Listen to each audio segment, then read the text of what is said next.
19 number question को discuss करेंगे आज।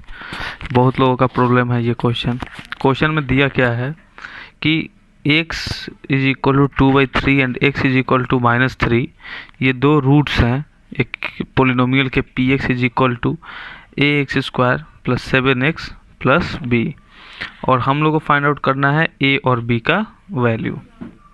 तो इस क्वेश्चन में हमको ये देखना है, ऑलरेडी हम लोगों ने 9th क्लास में पढ़ लिया था कि अगर कोई भी फैक्टर्स आपको दिया हुआ है, तो अगर कोई आपको रूट्स दिया हुआ है तो उस चीज़ को अगर हम लोग उसमें रखते हैं तो वो क्या हो जाता है, वो जीरो हो जाता है।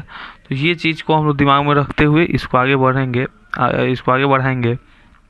तो जैसे कि आप इसमें देख सकते हैं कि 2/3 एक रूट्स है और एक x इज इक्वल टू -3 आपका रूट है।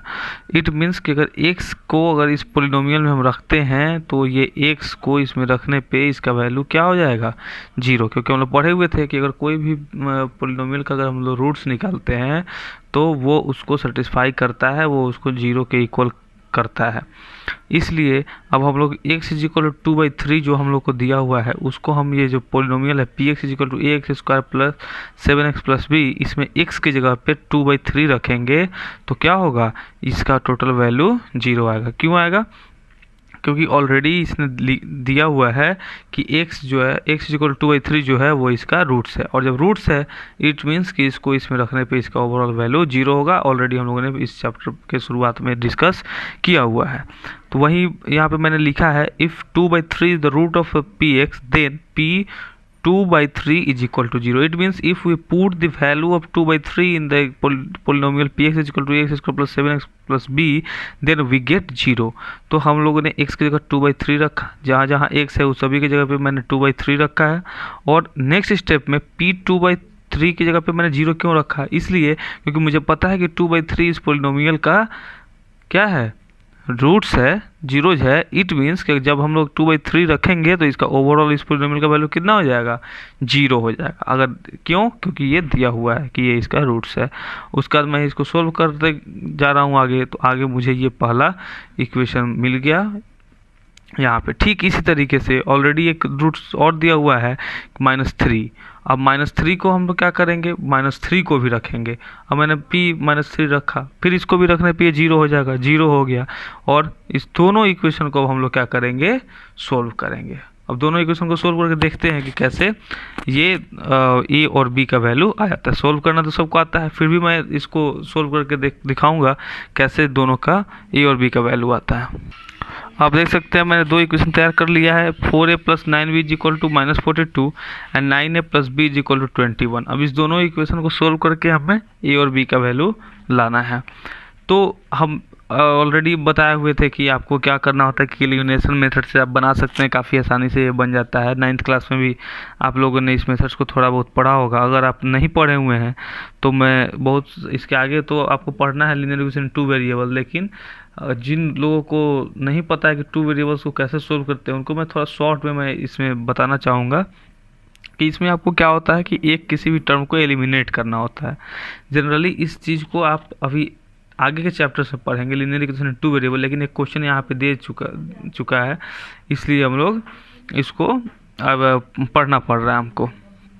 तो इसमें मैं थोड़ा सा शॉर्ट में बताऊंगा। अगर आपको नहीं समझ में आता है फिर आप इसको लेके पैनिक ना हो, क्योंकि लीनियर इक्वेशन 2 वेरिएबल्स आप पढ़ेंगे उसमें 2-3 मेथड्स आप देखेंगे, एलिमिनेशन मेथड देखेंगे, सब्स्टिट्यूशन मेथड देखेंगे।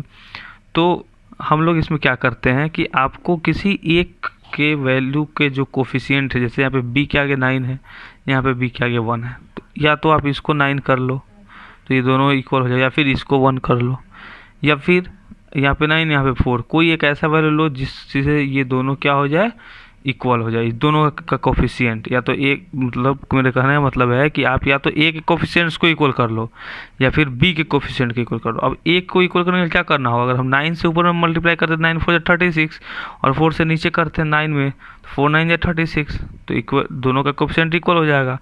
बट हमको इसमें दो बार ऊपर में 9 से और नीचे में 4 से करना, लेकिन अगर हम इसको करना चाहें तो केवल नीचे में 9 से करेंगे तो b का कोफिशिएंट 9 आ जाएगा, क्योंकि यहाँ पे 1 है। इसलिए हमने यहाँ पे लिखा है कि multiplying equation second by 9, and जब वो 9 से आप मल्टीप्लाई कर लेंगे then subtract the equation first from equation second. उसके बाद आप इस इक्वेशन को इसमें से माइनस कर लिया। अब मल्टीप्लाई करने से मैं यही ध्यान देना है कि जब आप 9 से मल्टीप्लाई कर रहे हैं तो सब में करेंगे, ये नहीं कि केवल आपको इसमें करना है, दोनों साइड करेंगे। 9 से मैंने 9 में किया 81 है, 9 से भी में किया 9 भी, 9 से 21 में किया 189।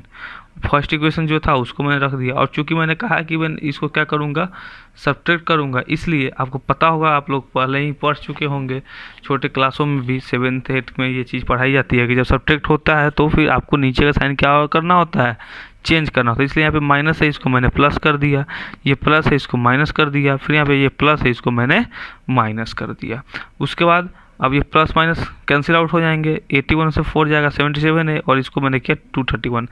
अब इधर से 77 ए के साथ क्या कर रहा है, मल्टीप्लाई, इधर आकर डिवाइड करेगा, ए का वैल्यू मुझे 3 मिल गया।